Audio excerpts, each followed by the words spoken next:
Chag Sameach, Mo'adim L'Simcha.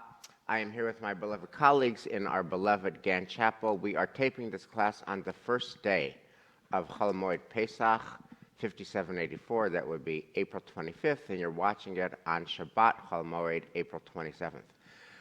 Our colleagues, this has been a very challenging season. I want to frame our conversation, our Torah conversation, by just beginning with the challenge. We all sat down to our Seder tables on Monday night with the knowledge that Columbia's campus had erupted in this encampment of Jew hatred and anti-Semitism and anti-Israel sentiment. By the time we sat down to our Seders, we knew that it had spread to NYU and it had spread to Yale. And then over the course of the first 2 days of Pesach, it spread to places we had hoped it would never go. It had spread down to the south, to the University of Texas at Austin. It had spread to Michigan, to Ann Arbor. We had hoped that the Midwest and the South would be places where Jew hatred would not flourish. It spread to Emerson College locally. It spread to USC. And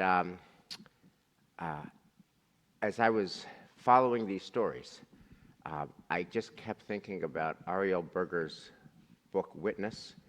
Ariel Berger was a graduate student of Elie Wiesel, and he wrote a book that won a bunch of awards a few years ago called Witness, about the lessons of Elie Wiesel. And Ariel Berger points out that in Elie Wiesel's first class at BU, and all the classes he taught for all the years, his first class lecture, according to Ariel Berger's book, was always a madness descended on Germany, and a madness descended on Eastern Europe. And the madness was that really good people, they were poets and philosophers. They loved this poet and that poet. They loved music. They loved symphony. They loved this composer, that composer. They were mensches. They were great to their dogs, and they were great to their cats. They were loving children to their parents and loving parents to their children. They were wonderful neighbors. The only thing is, they were really good with killing Jews.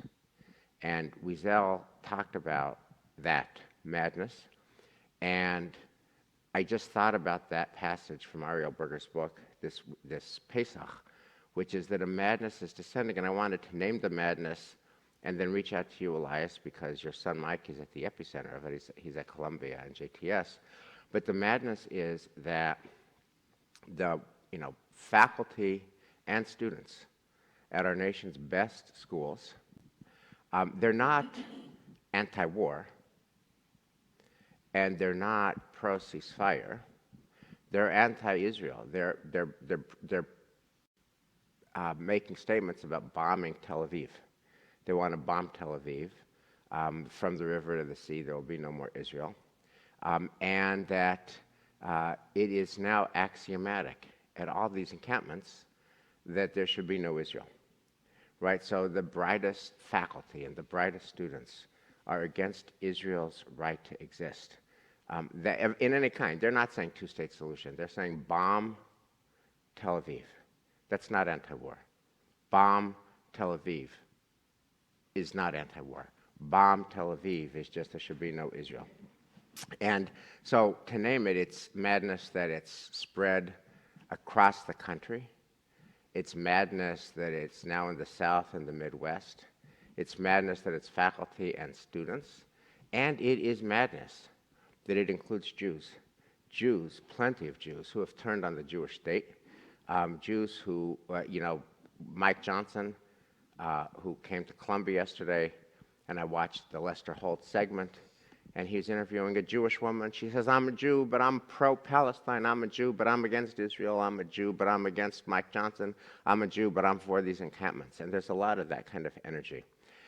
So I first just wanted to name that's the obvious issue. And I wanted to start with you, Elias, because Mikey is there at the epicenter of it at Columbia. And if you could share the story about his first Seder, and then go around before we frame how this encounters our texts and our Torah study today.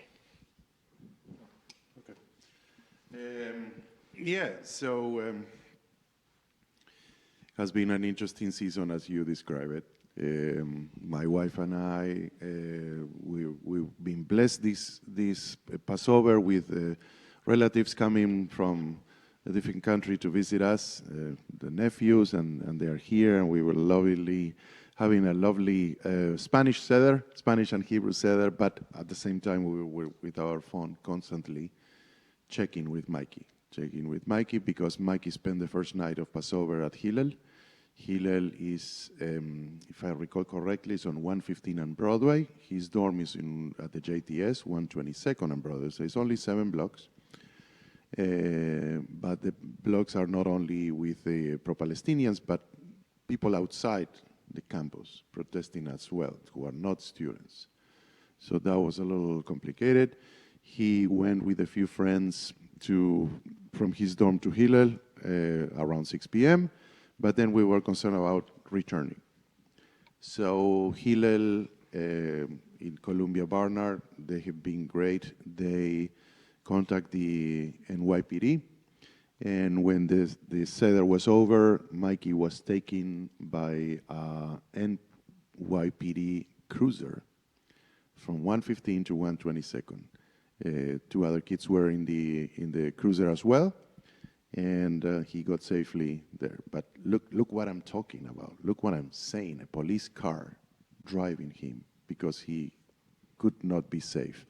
And kids are kids. They are, just, oh my God, the driver was so nice to me, So there is some kind of sweetness left, which I hope he never loses. But it's, I don't know, it's something that we never imagined he would have to experience. Yeah, and Elias, just in addition to just asking you, how does this make you feel, which is kind of a cliched question, I wanted to point out an irony that I think Michelle had pointed out in our last class, when we never would have dreamt that Mikey would need a police cruiser escort to go from the Seder to his dorm room.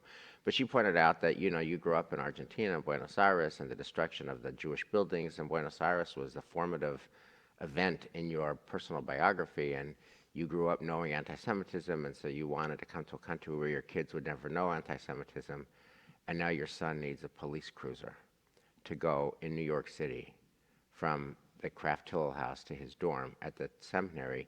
How do you process the asymmetry that actually his anti-Semitism may be, in its own way, as painful as yours?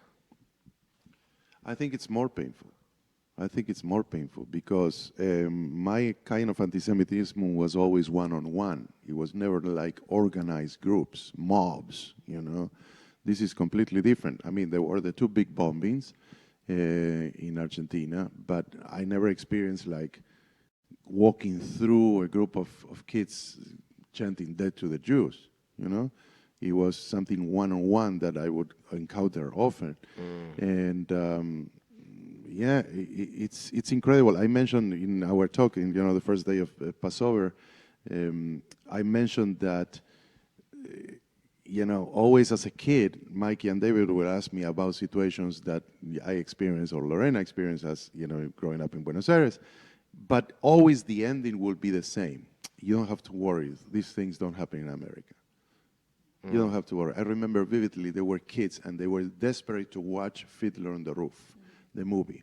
And there is a scene about they take all the villages, the Jewish villages, and they started crying. The boys started crying, and I said to them, "Don't worry, that will never happen again. Those things don't happen anymore." Wow. Well, on that cheery note, Michelle, I know that, I've loved you for 25 years, and you're always the nobler angel seeing the brighter side. And I sense that this moment is a bit different for you, and even for you, Michelle, the angel seeing the bright. It's hard for you to see the bright. So tell us about your neshama in these dark days. And note also that that Maya, your daughter, is at Harvard, which is, the next battle in this front. Yeah, I don't think we have a map for this. And going back into the Shoah, of course, it's tempting. There are all the pictures of people standing out front of universities in Germany trying to prevent Jewish students from coming in, and you say, oh my gosh, it's happening again. But Elias, I think you're onto something. That this is different, but it's different in its own way, and we don't have, I think for me, what's so troubling is I don't have a category yet to put this to help me understand where we will go from here. And to me, that's very dislocating, and it's very scary. Our children are on campuses, and all of our Temple Emmanuel family that is out there on this world. Does this escalate? Does it? Do American values come into play of no place for hate? How do we move from here? Where does this go? All right. Okay, so Michelle, on that note, can we just process this for a second? Because I'd love your help in understanding the following double standard. If a student wanted to put an encampment up at Columbia or Yale or Harvard saying, we want to go back to Jim Crow, would love to be able to lynch black people whenever we wanted, or would love to go back to owning black people as slaves, okay? They would be railed out of town right away, as they should. That's not protected free speech, that's hate speech, and there should be zero tolerance for that. And in fact, Taylor Swift has a line in a song, she yearns for 1830 without the racism, and she just got endless heat for that line, okay? So you cannot say, and properly you cannot say, we should be able to own blacks or lynch blacks again. That's hate speech. And yet in campus after campus, what they're saying is the Holocaust is good. Jews don't deserve a homeland. There's 7 million Jews. We don't care about them. They can die. The Jewish people can die. They're not protected. No homeland for the Jewish people is, in fact, the moral equivalent of Jim Crow for black people or slavery for black people. No homeland for the Jewish people is the exact moral equivalent, and yet they're treated so differently on college campuses. There's zero tolerance, as there should be, for hate speech directed against all these other groups, as there should be zero tolerance, but there's total tolerance for hate speech directed against the Jewish people. How do you process that double standard? So I think I'm not doing a great job processing that. I am mystified right now why the encampment, which with signs set up on the yard saying that this will not be tolerated, was allowed to go on for so long, has been allowed to gain a foothold there on Harvard Yard. I am mystified why the menorah needs to come down every night because they can't protect it, but the apartheid wall gets 24/7 guarding to make sure that no one vandalizes it. My compass is off here, and I search our sources. I'm trying to go back to understand how we understand that the responses that one would expect are not forthcoming. Okay, so Mr. Nesson, we are hoping that you earn your title, Lord Nesson. We'd love some insight from you. How are you processing this unreal period? Yeah, I'm with Michelle about the fact that it is totally a mystery why these things are allowed.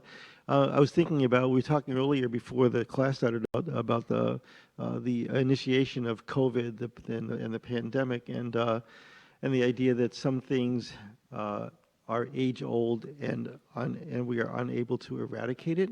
And it seems that it's pretty clear that anti-Semitism has never gone away.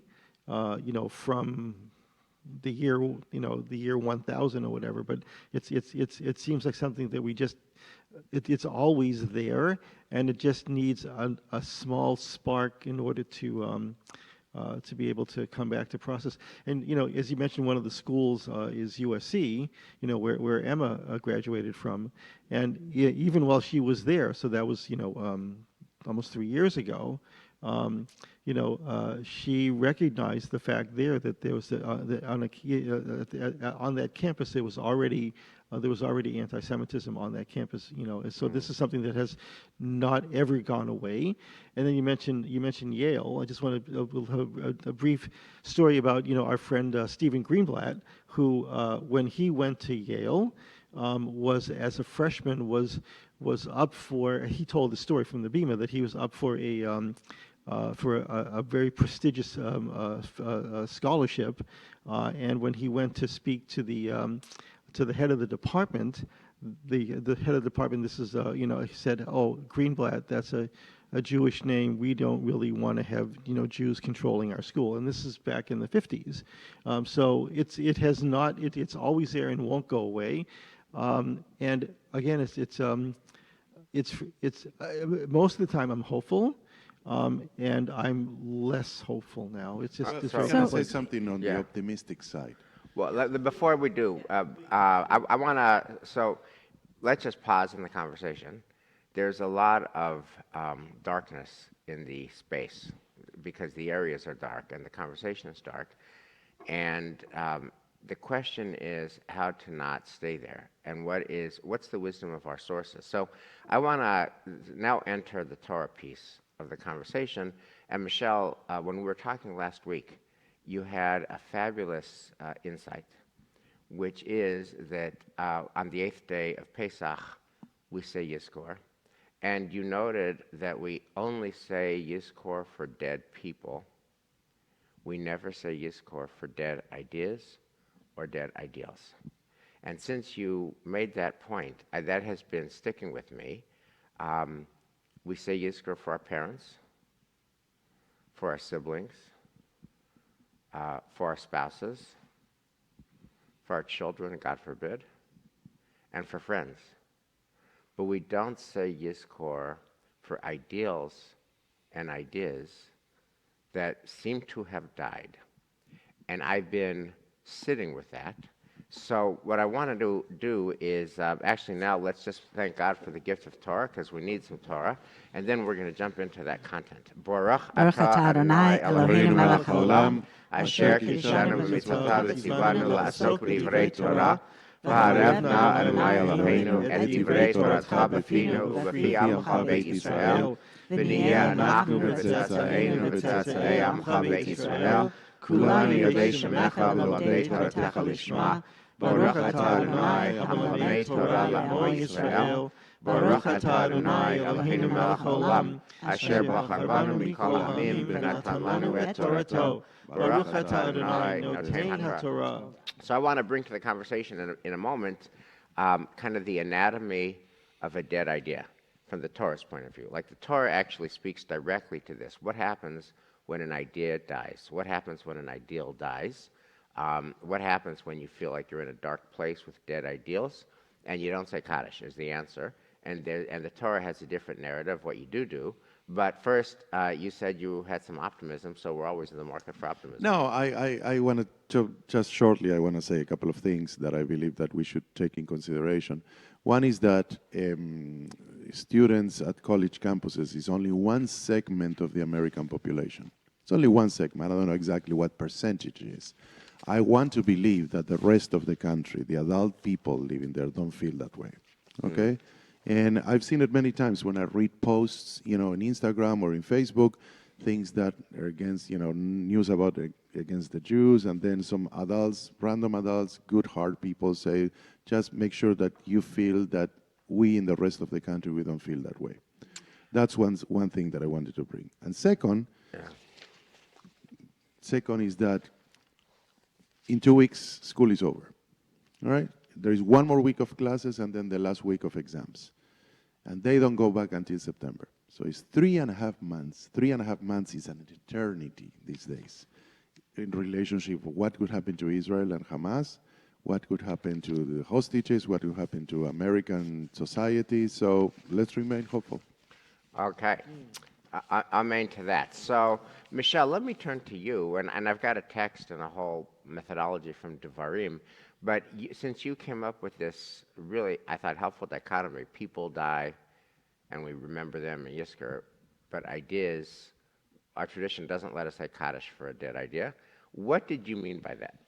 I think I felt it on two levels. The first level is this, crassly people say, mugged by reality. There are senses where you feel like you really believed an ideal, and then the world around you does not give you the facts to support that ideal, and you have to come to grapple with the sort of shvo chamatcha moments of our tradition that, wow, maybe all those who said that you shouldn't be so naive, you shouldn't be so optimistic, maybe they were all right. So there's that piece of it. Right, the right wing cranks were right. So there's that piece, right? Like Yeah. how do I say Yizkor for that part of me that is so hopeful, that believed that we were in a different time and that the Jewish people were moving into a place where we're not only accepted but also valued in society, dragged right back into Fiddler on the Roof, right? So there's that piece of it. And can you say Yizkor for that part of yourself that that was so valuable, that was so precious?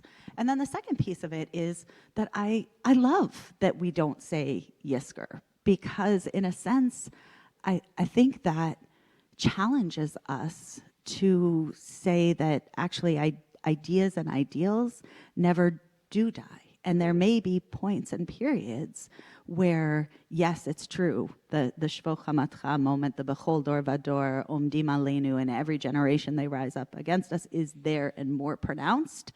So too are the Bechol Dor Vador, Chayav Adam Lerot et Atzmo. So in every generation, we do go out, and that in some sense, by not saying Yizkor, our tradition kind of demands of us that we not give up so easily. Great. So thank you for that beautiful framing. I wanted to bring into the conversation the greatest single idea in the Torah, and the single greatest ideal in the Torah. What all of the Torah is about is a covenant at Sinai between God and the Jewish people. And the covenant is God will be our God and we will be God's people. And that we receive the Torah, we'll learn the Torah, we'll do the Torah, we'll follow the laws of the Torah. God will take us to our land, and we'll build a just and righteous, compassionate society in our land of beloved Eretz Yisrael, following the laws of the Torah, and there will be the Jewish people in the Jewish homeland doing the will of God, their covenantal partner. And that's the idea of the Torah. And the Torah itself acknowledges that that is going to die many times. And the Torah itself acknowledges it, and basically it provides the following methodology. We're going to screw up. We're going to violate the laws of the Torah. God's going to get really steamed. We're going to suffer grievously, punishments, etc. Among those punishments will be exile. And we will be saying, the Torah itself says this in Deuteronomy, oh, there's no God. There's no God. Look, the people are exiled. And people will be saying, oh, we are gone forever. And people will be saying there is no hope. And people will be saying there is no future. And people will be saying there is no God. And then the Torah says, and what's going to happen is you're going to try again. And you're going to, and I'm going to take you back in love. So what I want to do is I want to just take a look and read some of the scheme for you, because it's both very, very, very dark and then very, very, very light and hopeful, and see how these ancient words speak to today. So I'm just going to read a little bit of this. This is in Deuteronomy, Parshat Netzavim, later Deuteronomy. Later generations will ask, the children who succeeded you and foreigners who come from distant lands, and see the plagues and the diseases that the Lord has inflicted upon that land, all its soil devastated by sulfur and salt, beyond sowing and producing, no grass growing in it, just like the upheaval of Sodom and Gomorrah, which the Lord overthrew in his fierce anger. And the nations will ask, why did the Lord do thus to this land? Wherefore that awful wrath? And they will be told, because they forsook the covenant that the Lord God of their fathers made with them when he freed them from the land of Egypt. They turned to the service of other gods and worshipped them, gods whom they had not experienced and who he had not allotted to them. So the Lord was incensed at the land and brought upon it the curses recorded in this book. The Lord uprooted them from their soil in anger, fury, great wrath, cast them into another land, as is still the case. And so the way that this whole fairy tale ends with a nightmare, we get expelled and exiled, which of course is the story of Jewish history. But it doesn't end there. We don't say Kaddish for an idea or an ideal. Thank you, Michelle. Then the very next chapter, when all these things befall you, the blessing and the curse that I have set before you, and you take them to heart amidst the various nations to which the Lord your God has banished you, and you return to the Lord your God, and you and your children heed his command with all your heart and soul, just as I enjoin upon you this day, then the Lord your God will restore your fortunes and take you back in love. He will bring you together again from all the peoples where the Lord your God has scattered you, even if your outcasts are at the ends of the world. From there the Lord your God will gather you. From there he will fetch you, and the Lord your God will bring you to the land that your fathers possessed, and you shall possess it, and he will make you more prosperous and more numerous than your fathers. And then the Lord your God will open up your heart and the hearts of your offspring to love the Lord your God with all your heart and soul, in order that you may live. And so it goes. In other words, you're going to try again, and God is going to give us another shot. So we never say Kaddish for a dead idea. What do you guys think about that in its own context? And is there any meaning from those verses that could be helpful to us today? The context is complex because it assumes that the initial part, that God's wrath is because of something that we have done. Right. And the question is, what in the modern age, what has Israel done? Except for basically be startup nation, and creating so much good for the world. Right. I mean, the percentage of Nobel Prize winners, scientists, doctors, people that just do good for the world is so doesn't match our percentage as a people. So what is it that we have done, except for perhaps create jealousy among the nations? What have we done that God would then pour out his wrath upon us at this point? I don't get that. Right. So what I hear you saying is you don't love the note of self-flagellation and self-blame in this. Right, and I'm with you. By the way, the taking sin, responsibility is one right, thing. and just to be clear, I think that's a really helpful point, Dan. I also don't love the self-flagellation and the self-blame, etc.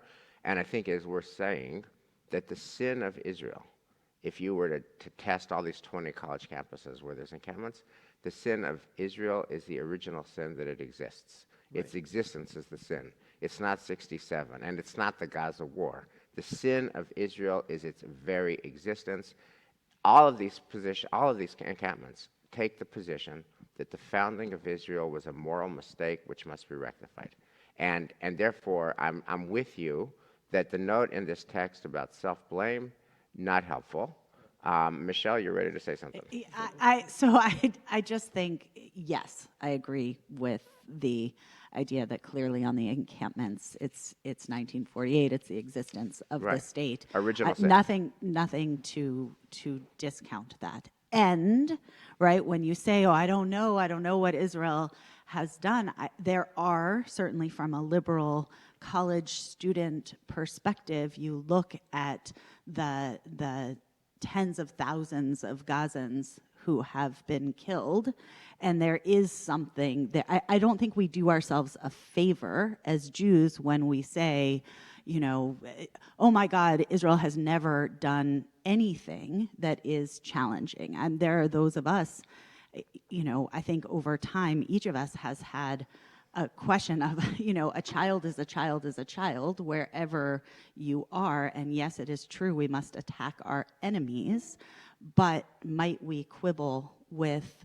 the moral aspect of a nation in defending themselves, of trying to preserve a sense of that Yerushalayim Shel Ma'ala, the holy Jerusalem, that is very careful about that. And I think there are Israelis out on the streets of Israel who would say today, from different political perspectives, that they would like that their government had made different decisions along the way on any number of issues. So I don't think we serve ourselves well when we say that it's completely incomprehensible that somebody should have concerns.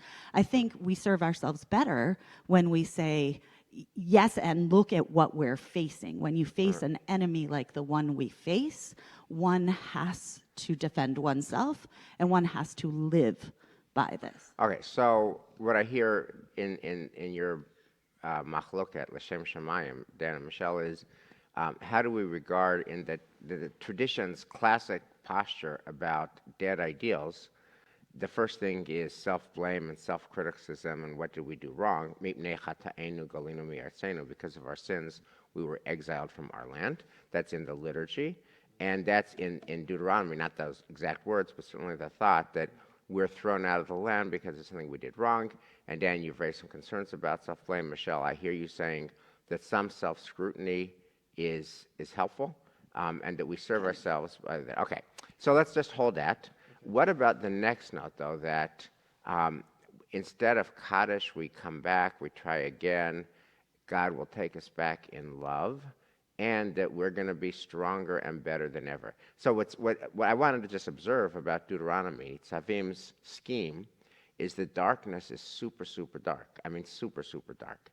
As you guys know, and our folks who go to shul know, that when we read these prophecies about the bad stuff, they're so dark that they're usually whispered, like they shouldn't be stated out loud. That's the tochacha, the castigation in Kitavo and in the end of Leviticus, Bechukotai. Those are whispered because they're too horrific to even say out loud. Super dark. But here, the hopeful part is super hopeful. You're going to be better and stronger than before. What do you do with that kind of whiplash? It's so dark, and then it's so hopeful. Is that real? Is that credible? What's the message of that rebound to us? Elias, you're strangely silent. What do you got to say? No, I've been thinking a lot about, I love a lot of the things that have been said here today. I do believe in revisiting all ideals that could be reserved by the things happening in the world at certain periods of time. I've been thinking a lot about this idea that we see with reason, we see Israel as our homeland and our brothers and sisters, and all of us have relatives there. Okay, all of us have relatives there. I have friends that I grew up with, who went to Jewish day school. They made Aliyah, but this could be a topic for another class. I have 9 first cousins in Israel. All of them are agnostics. Okay, all of them are Israelis, Zionists, who don't believe in God. So this idea that God will punish us for our mistakes is completely bogus to them, okay?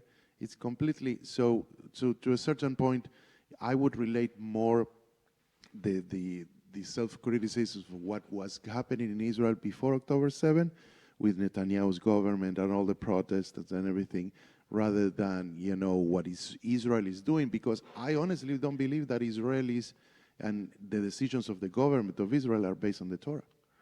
Right. But I just want to say, I don't think we need to get hung up on this note of God will punish or self-scrutiny. I mean, it's clear that Israel itself is doing a cheshbon hanefesh, about a spiritual inventory and accounting about how did October 7th happen. Right before Pesach, the guy who was the head of military intelligence resigned and said, I take accountability. So whether or not you put God in the story, if God is a noun or not in your narrative, it doesn't matter. Come to your own conclusions, it's all good. But even if you don't, clearly we need to learn from mistakes, and clearly everybody makes mistakes, and clearly a society that learns from their mistakes is going to be better off than one that doesn't, and Israel's already doing that. After the Yom Kippur War, Golda resigned, and there was just a whole commission about how do we screw up 73, and the same thing has begun to happen and will happen once if and when we get out of this mess, will happen more. So accountability is part of it. I guess what I'm asking for is in addition to the accountability, the scrutiny is good, accountability is good, learning from our mistakes is good. Who could argue with that, whether it's God we do it ourselves. What do you think about this note of resilience? In particular, I mean, I think what I feel about my alma mater, which is divorced, I just feel I'm 5 miles from Harvard. I'm 1,000,000 miles from Harvard emotionally. I feel divorced from it. I can't believe that it was ever that important to my life, and it was at one point, and feels so distant now. And I have heard other alumni, and from the emails I get from the Jewish Alumni Network of Harvard, they just feel extremely estranged and distanced.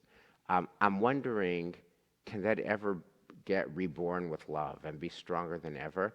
It's just very hard, and that's my question. Will America's universities ever be hospitable places for Jews again, or are we going to be sending our kids to the University of Tennessee if Tennessee hasn't yet, caught this cancer? Does the note of hope and resilience ring true to the world that you're living in, Michelle?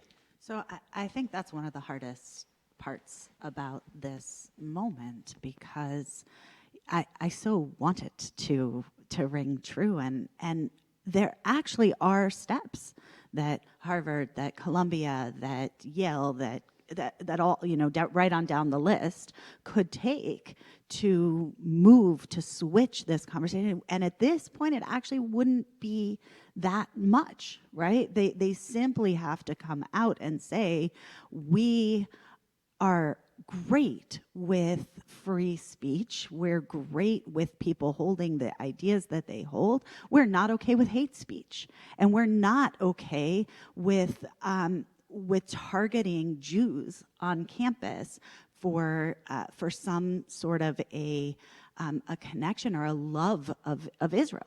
That's not going to be tolerated here.